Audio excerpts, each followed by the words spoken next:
Hello everybody, welcome to another update on the stock screener. Today I'm going to talk about Santacruz silver because I need to say that I'm completely wrong about my calculation. So, where do we start? Let's look at the performance first. It's holding ground here at 0.4. I believe that this will break out at some point. So, where is my calculation that is wrong?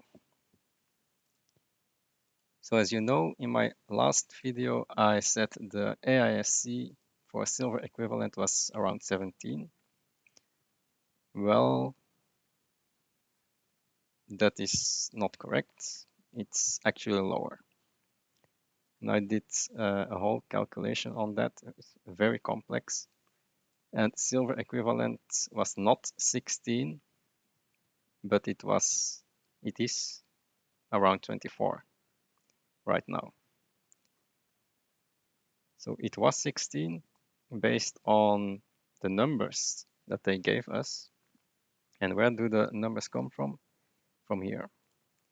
So silver production is 1.4 million ounces, right? That's this number here, 1.4 times 4 times 4 quarters. Zinc is 20,900 tons.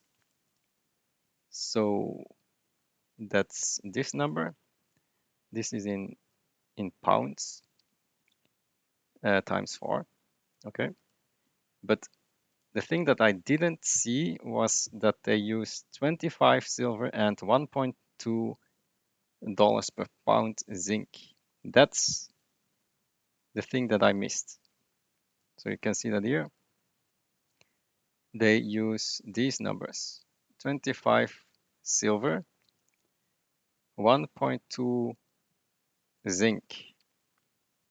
Okay? That's the key. What is the zinc price right now? It is 1.6. So it's much higher.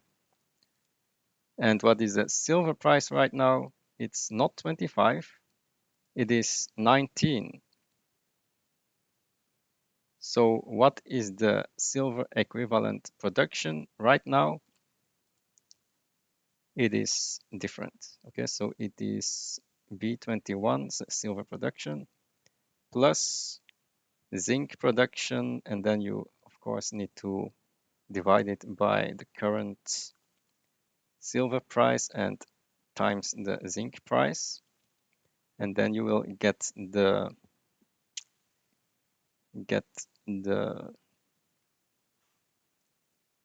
silver equivalent production.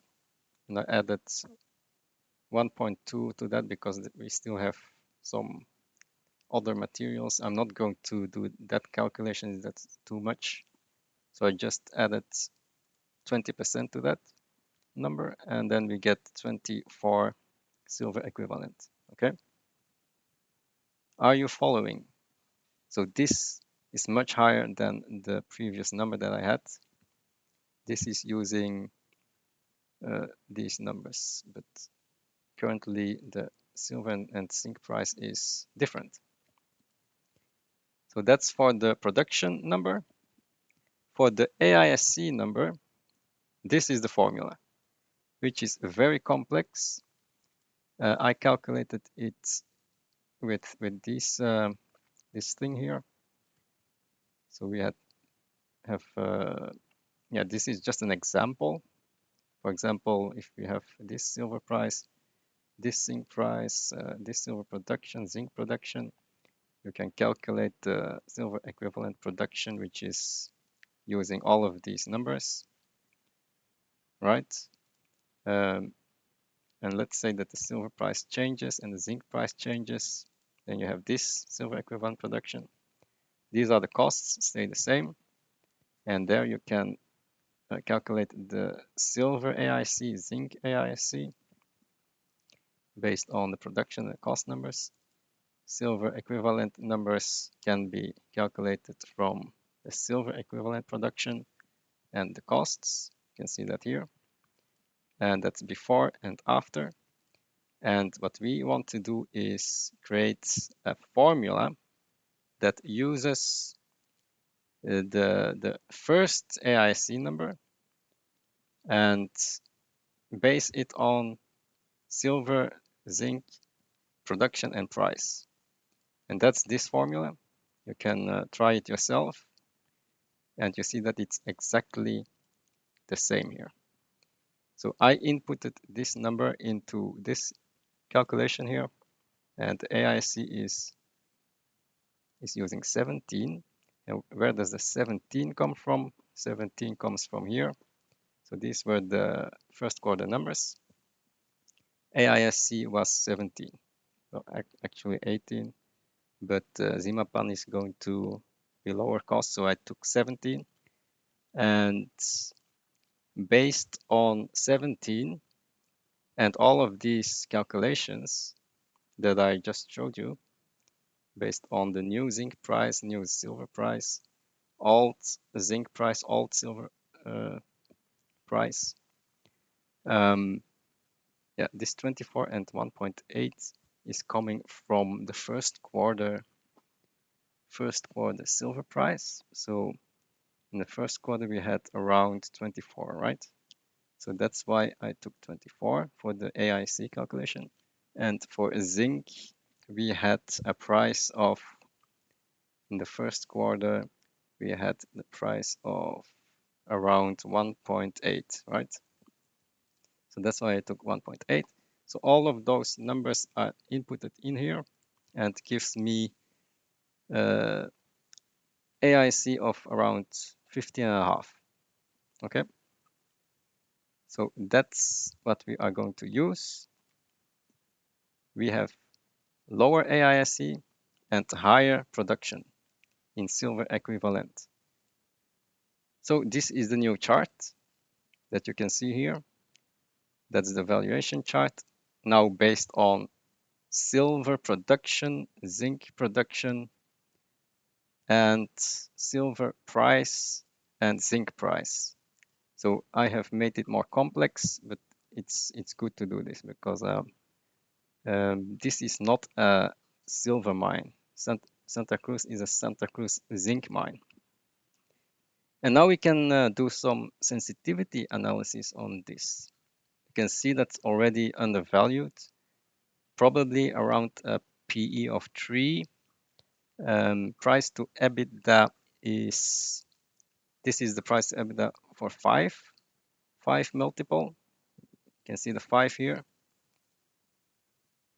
So the EBITDA should be around 90. Yeah, not 80. 80 should be the EBITDA. If you do this times 5, then that gives 400. Okay. So 80 million EBITDA right now. Let's say 60 million net earnings. So 60 million net earnings, that's a PE of 3, 2 to 3, which is a very good buy. And now let's do a sensitivity analysis. Let's say silver goes back to 15.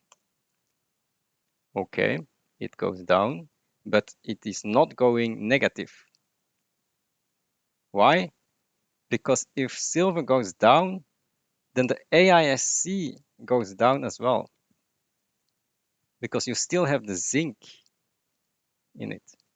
So only the silver goes down, but zinc is still at the same price here, right?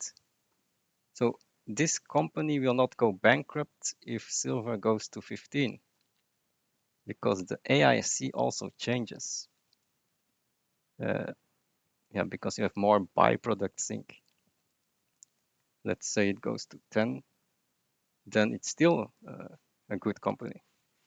Of course, not that good, but if silver goes to 10, we are still making money. Now the zinc. Okay, so let's do this on the other way. Let's do 21. See, the silver price doesn't have a lot of effect on the market cap, because 25, it's also not that spectacular. If you do 30 silver, then maybe it's 6 volts. So basically, silver is not going to make a lot of difference to this company. But when we look at zinc, let's say zinc goes back to 1.2, then you have a problem. Then you have a problem. Zinc cannot go to 1.2 because then we cannot make any money. The AIC would go to 19, silver equivalent production 20. So we need to have a pretty high zinc price. 1.2 is around here. So very important that the zinc price doesn't crash because the costs are pretty high for this company. But if we go to $2 zinc, then we have 6 to 7 volts. So then zinc would need to go to 2 here. I mean, let's take a look at the long-term chart of zinc because that's what we are investing in. Santacruz is a zinc mine. And you can see that the zinc is actually doing great. It's in an uptrend. So I expect that this can go to all-time highs again and maybe higher. So let's say we go back to that chart. Zinc should be going to 2 and higher, 2.5, right? Let's say it goes to 2.5. Then we have a winner. Then it could tenfold from 150 million to 1.5 billion just by going with zinc to 2.5, which is doable. In the long run, it was in an uptrend. So that's what we are buying here. So pay more attention to the zinc price instead of the silver price. Silver is actually doing nothing here. You can see if it went to 30, then maybe it's triple, but this is more important. So I'm happy to have done this calculation. It was very complex, but now we have a better understanding of the sensitivities, and yeah, it is still a buy at this point. Probably a double is possible. And I'll see you in the next video. Bye.